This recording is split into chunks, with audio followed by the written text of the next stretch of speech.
Planète Gemly présente Le mystère de la Cora disparue. Un roman écrit par Elisa Villebrun, illustré par Timoko Silla et raconté par Herman Boni. Si tu écoutes cette histoire en lisant ton magazine, tourne la page quand tu entends Chapitre 1. La visite. Avec toute la classe, nous avons assisté à un concert. Nous ne nous doutions pas que la partie la plus intéressante serait la visite de la salle avant que le spectacle ne commence. Gaspard s'exclama. « Hé, regarde, Daignan, les câbles sur la scène. On dirait les lianes d'une forêt vierge. » Tout le monde se mit à rire. Moi, je contemplais les instruments. Le piano, la batterie et surtout, comble de mon admiration, la guitare électrique. Au centre de la scène, trônait un drôle de support avec 2 bâtons en bois. Je demandai au directeur qui nous faisait visiter. « Et ça, qu'est-ce que c'est, monsieur ?» Le directeur répondit. « Ça, c'est le support de la Cora du grand maître Tebadia. » Devant nos mines ébahies, le directeur expliqua. « La Cora est un vieil instrument sacré. Il est très beau. Le maître Tebadia ne joue plus malheureusement. Mais, à notre grande joie, il a accepté de venir dans notre ville pour un concert exceptionnel ce soir. » Huibléou demanda. « Et à quoi ressemble une Cora, monsieur ?» Le directeur précisa.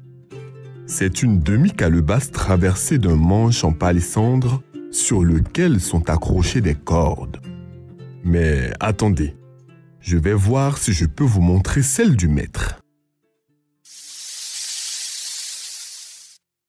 À ce moment-là, un cri parvint des coulisses et un jeune homme accourut paniqué sur la scène. Il déclara. « Directeur, c'est une catastrophe. Le grand maître ne pourra pas jouer ce soir. Sa Cora a été volée. » Chapitre 2. À la recherche du coupable. La stupéfaction saisit tout le théâtre. Qui avait volé la Cora de maître Tebadia? Plus personne n'avait le droit de sortir. Le directeur s'empressa d'appeler la police. Mais une demi-heure plus tard, elle n'était toujours pas là. Avec le concert, la ville s'était transformée en un gigantesque bouchon. Le voleur allait réussir à s'enfuir avec la Cora de maître Tebadia. Gaspard et moi avons décidé d'agir. L'agitation était telle que nous n'avons eu aucun mal à nous éclipser à la recherche d'indices. Pour plus d'efficacité, je me chargeai des loges, Gaspard des coulisses, Huibléou de la régie. Dans une loge, je tombai sur une jeune fille qui n'était pas dans notre classe.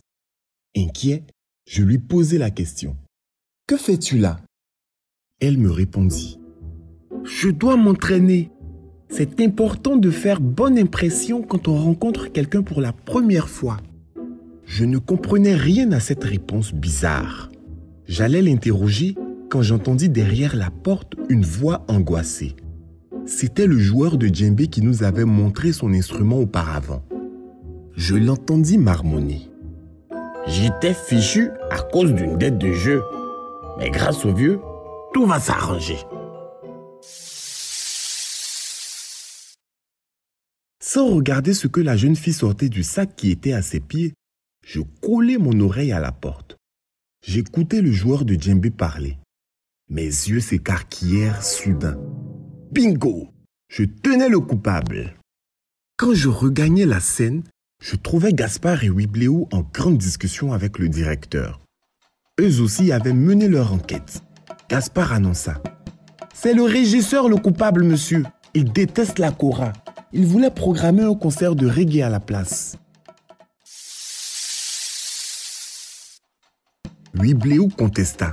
« C'est impossible. Il était à la régie au moment du vol. c'est plutôt la responsable de la billetterie. Elle voulait la Cora du maître pour elle seule. Le directeur, ne sachant plus où donner de la tête entre mes deux amis, se massait les tempes. Ajoutant encore à la confusion, je renchéris. C'est le joueur de djembé le coupable. Je l'ai entendu. Il va vendre une chose de grande valeur ce soir pour rembourser une dette de jeu.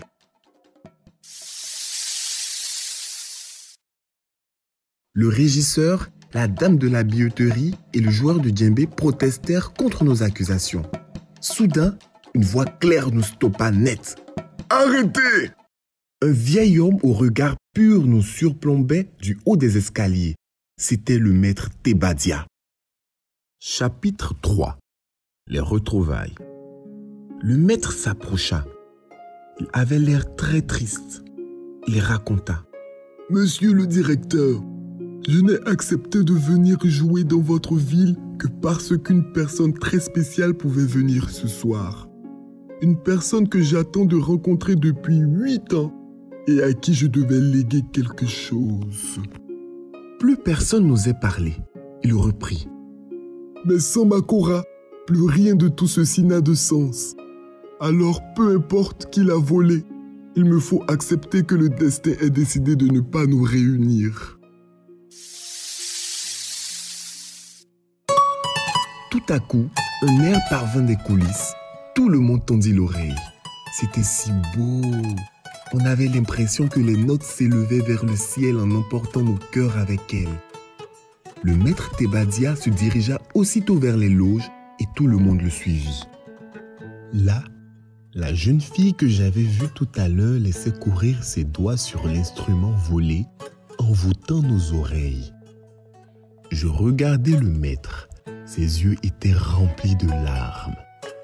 Prêt à arrêter la petite voleuse sans attendre la police, le directeur demanda. « Dois-je la faire arrêter, maître ?»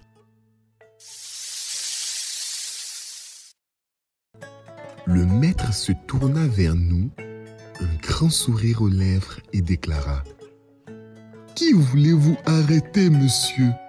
Ma Cora n'a pas été volée. Elle vient de trouver toute seule sa nouvelle propriétaire, ma petite fille, Aïssa Tebadia. » La jeune fille s'arrêta soudain de jouer et sauta dans les bras de son grand-père. On se regarda d'un sourire entendu avec Gaspard et Huibléou. Le maître avait retrouvé bien plus que sa Cora ce soir. Il avait retrouvé celle à qui il souhaitait la léguer.